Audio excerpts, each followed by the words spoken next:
Like, I couldn't call myself a man until I was 38. Couldn't get the words out of my mouth. And I did a lot of work with men's groups for a number of years. In fact, for 1 year, I asked every man I ever met one question: when did you become a man? And not one person, not one guy, could tell me if or when he became a man. That's when I did a lot of men's work. That's not a healthy way for a bunch of guys to be walking around the planet not knowing if they're men or not, because one of the scariest things in the world are men trying to prove they're men, right? And who do they tend to take it out on? Women and kids.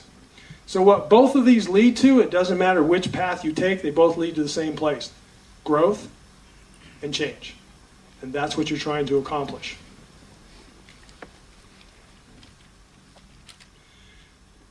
So when you actually do a rite of passage, when you set one up, when you design one, there's two key components, the two biggest pieces you have to include. The first one is risk. If there's no risk, there's no growth.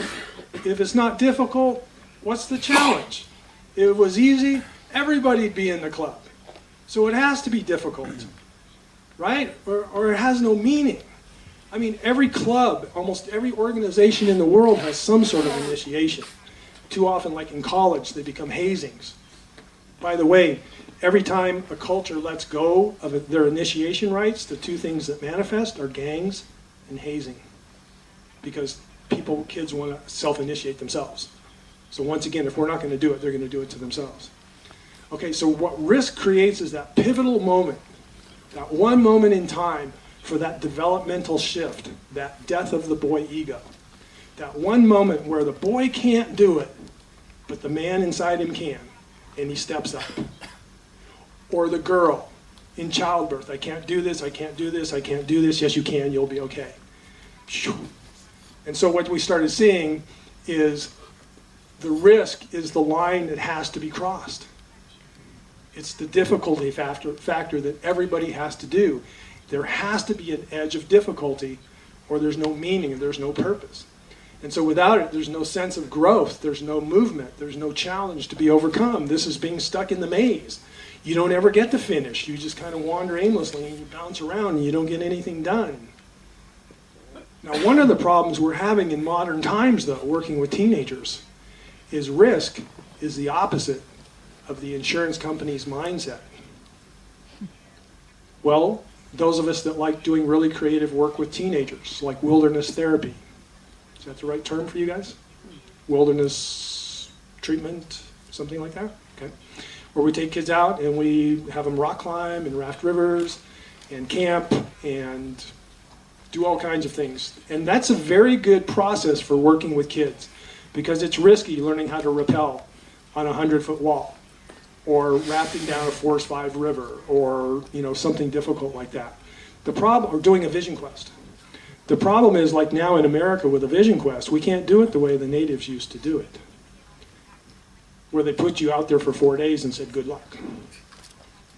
Now we have to go out twice a day and make sure you're hydrated, that you've got plenty of water, and look me in the eye so I can make sure that you're aware and cognizant and you're not getting all trippy. Well, that's the whole point, right, is to find your vision. And it's really hard to find your vision when you're totally conscious. So they're making it very hard for us to do creative rite of passage work with teenagers because of the legal factors.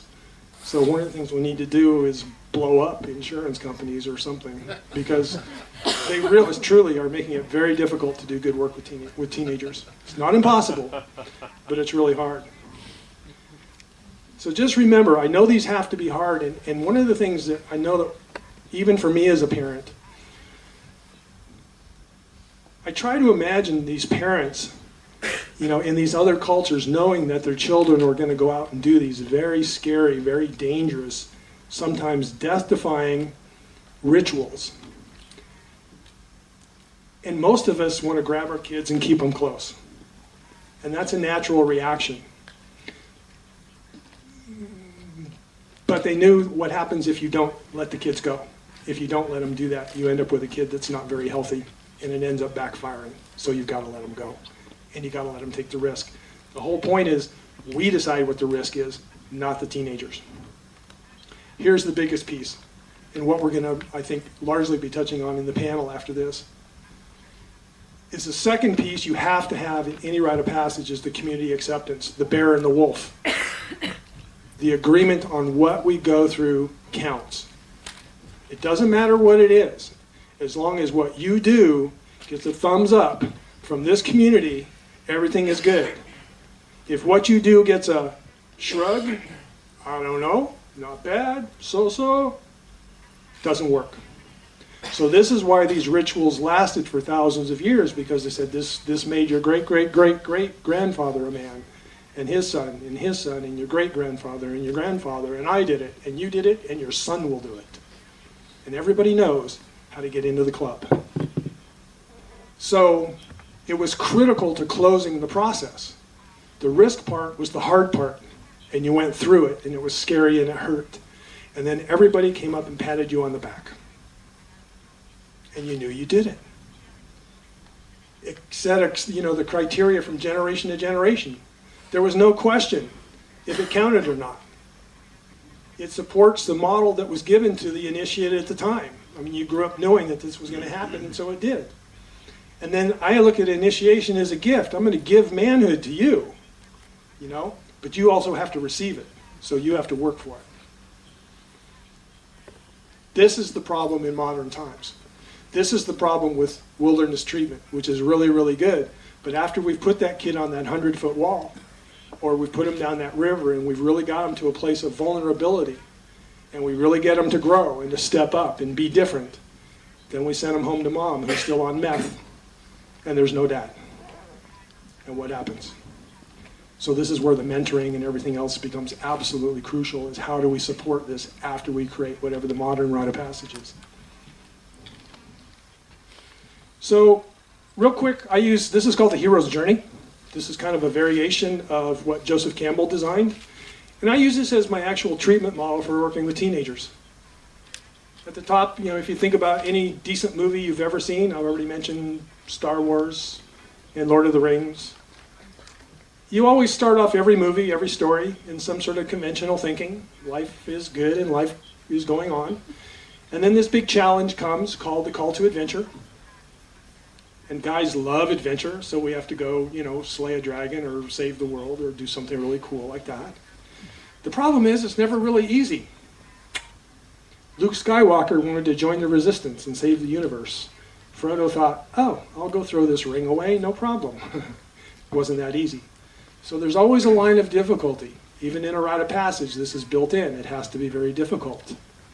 And so when it gets really hard, if you follow this pattern, you go through some discipline and training. This is where you accept a teacher, Obi-Wan Kenobi, for Luke Skywalker, or the elves or some of the helpers in Lord of the Rings. Nowadays it would be tutors and mentors and counselors and other people like that. Who's going to help this youth get to where they need to go? And once they start, and this is where teenagers typically get stuck, is either they don't accept the challenge to do what they need to do, like to quit drugs, get out of the gangs, or quit doing whatever it is that they're not supposed to be doing, or somewhere over by discipline and training. They really think grown-ups are lame and stupid, and they don't like dealing with grown-ups. So this is where most teenagers tend to get stuck. And then eventually you get to where, in Disney's terms, you live happily ever after. You culminate your quest, and you win, and you do whatever you're supposed to do. But what Joseph Campbell reminded us of, Disney was wrong. Happily ever after doesn't exist. This is what Alan Shinnon and the fairy tales taught us. Because when Prince Charming and Cinderella ride off into the sunset, they don't tell you what happens 20 years later when they're 40. And they're a little thick in the belly and a little light up top. And she stares at the stable boy a little too much. He likes the grape juice, and life happens. That's all I'm saying. Life happens. So Alan Shinnon's fairy tale work is really fascinating to help us process the change as men, because we can no longer, be 16-year-old hard-bodied kids. And so the question becomes, how do you bring back what you know, the return and contribution? What have you learned in this process? Luke Skywalker, what was it like to go through that? Frodo, my God. You thought throwing his ring away was going to be easy, but it turned out to be 3 movies of really difficult work.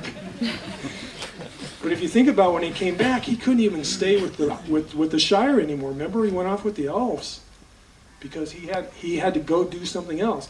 So even when you finish, you still have to figure out how to return and contribute, which is, again, returning back to the community. And it's never easy. That's the way the world is built. So what I did is somewhere along the way, I started looking at kids in kind of a 3-dimensional way. And real simply, because I don't want to dwell on this, I look at a kid like up there, this kid Martin, where he's got some drug and delinquency problems.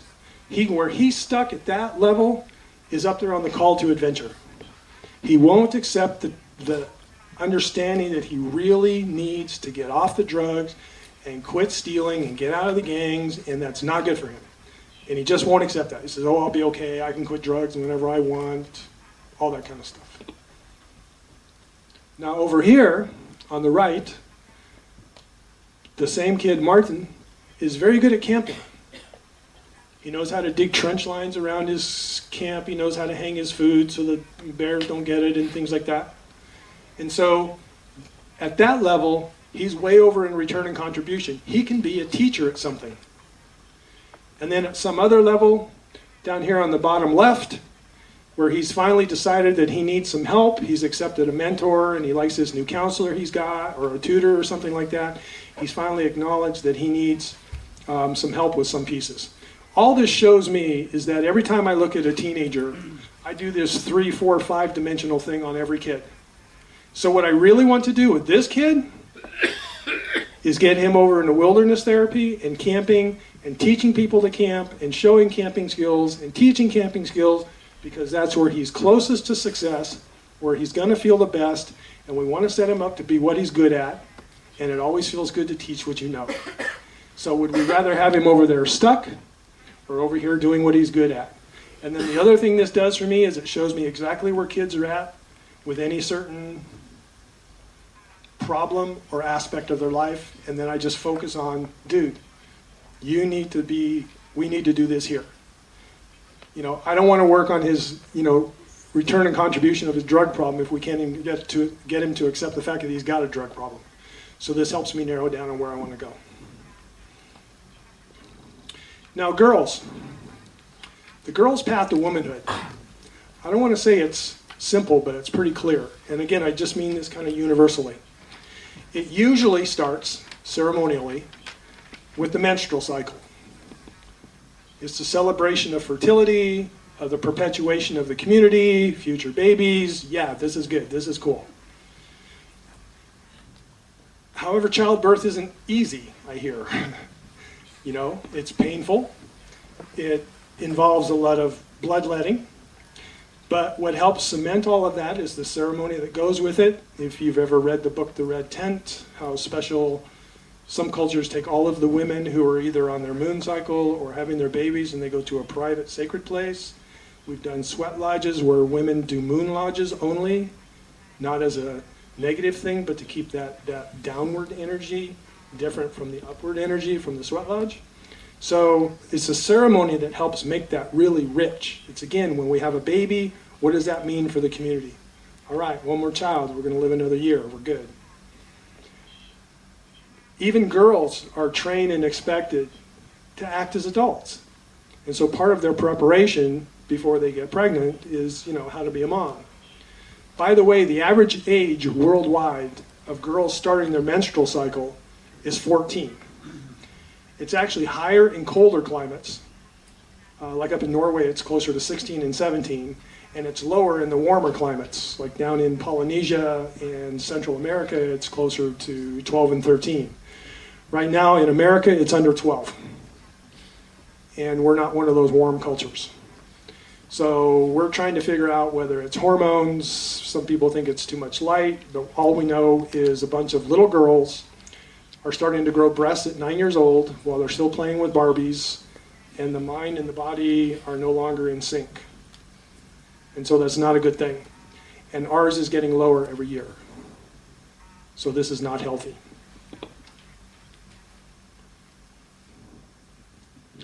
So the rite of passage for a woman is actually childbirth. This is the big challenge. I mean, it's dangerous.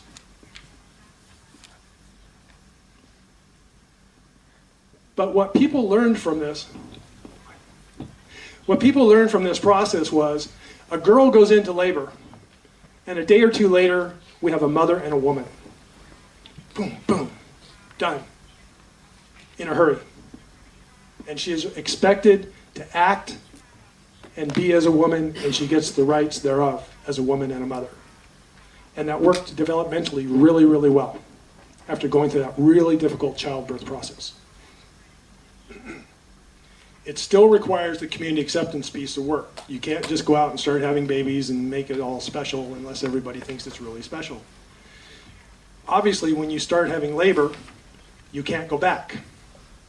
You can't turn it off. I know a lot of women have said, I don't want to do this, but you can't turn it off and you can't go back. It is a one-way journey. And so what people learned in all the native cultures, when you study this, is you find out that all the rites of passage for boys came from watching the process of girls. Because girls went through this very difficult, very painful, dangerous process. I mean, up until about 100 years ago, at least in America, there was a 50-50 chance that the mother or the child might die because it's a difficult, dangerous process. So the problem for boys is we don't have a clear physiological, biological process like the menstrual cycle to kick off the process. We don't have childbirth to end it. We need the same growth as girls. So therefore, rites of passage had to be created. And again, the universal piece about this that's so important is this isn't what I think happened. The Africans did this. All the North, Central, and South American natives did this. The Eskimos did this. All the Polynesian islands, who had no communication with each other way back in the day, did this. The Aborigines, 40,000 years ago, did this. Everybody stumbled into this by trial and error. Now, they all may have a different rite of passage, whether it's a bear or a wolf, it doesn't matter as long as we agree what it is. But we've just got to decide what it is. So boys got invented. The concept is men are made, not born. So for example, this is one of the few things in life that is very much either or, black or white. If you fail your initiation, you're never going to be a man, and you're never going to get the rights and privileges. So it's ultimately important that you pass this test, because if you don't, you're just going to be laughed at, and it's not going to be good. Now, in some cultures, you can try it again. In some cultures, it's a one-time deal.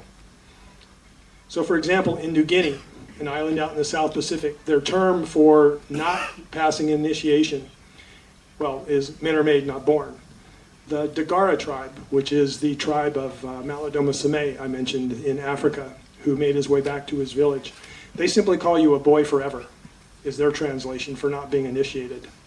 The Bedouins, the people who roam the Sahara, basically just say you're no man. And the Fox tribe from North America, they call it the big impossible. I like that, because they say manhood should be the closest thing to impossibility. It's your ultimate goal, is to do something that's really, really hard. Now, one of the rules to this, which is kind of strange and also freaks us out in modern times, is that for boys, an initiation process cannot include any women. Because one of the things boys have to do is break from the mother. And we don't really know how to do that in a healthy way anymore. If you ever get to see certain movies, or you ever get to study this, what you're going to see is either the mom's really being real as the dads come in the middle of the night and they drag the boys out of their huts, screaming and yelling, and they tell the mothers that we're going to kill your boy, we're going to kill your boy, we're going to kill your boy. Some of the moms freak, of course. Some of the moms play along with the role because they know what's going to happen. But what happens is, a few days later, a few weeks later, they drag the boy comes back, and they said, "Ma'am, we're sorry we had to kill your boy, but I'd like to introduce you to your son, the man." And that's how it works. So it severs the tie to childhood and nurturing. You can't be a man if you're still tied into nurturing. And that's what mom represents. So you simply have to remove mom from the equation for a little while.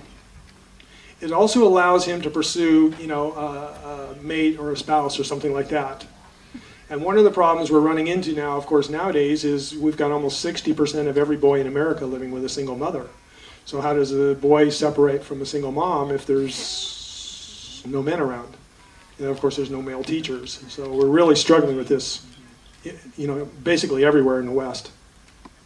A really important aspect that we've also let go of is keeping healthy secrets. We used to keep healthy, the key word is healthy secrets from our children. The important things. Sex, how drugs were used, because in most cultures there's some sort of an inebriant, but it's usually used in a ceremonial way. But what they did is they kept all of the important aspects of procreation and birth control and spirituality and everything that's really important a secret from the children, so that when they got to that teenage time and they're really curious and they want to know and they want to do it, we hold it out here and we go, you really want this stuff? You want sex, drugs, and rock and roll? Cross this line. And we force them to come to us. And they came to us as adults because they needed us. The problem is nowadays in this information age and the internet and everything, every 13-year-old I know has everything I've got except a mortgage. They're getting sex. They've got drugs. There are no secrets anymore. So there's no reason for them to want to be us because we have nothing to give them that they don't already have except responsibility, hard work, and it's not a pretty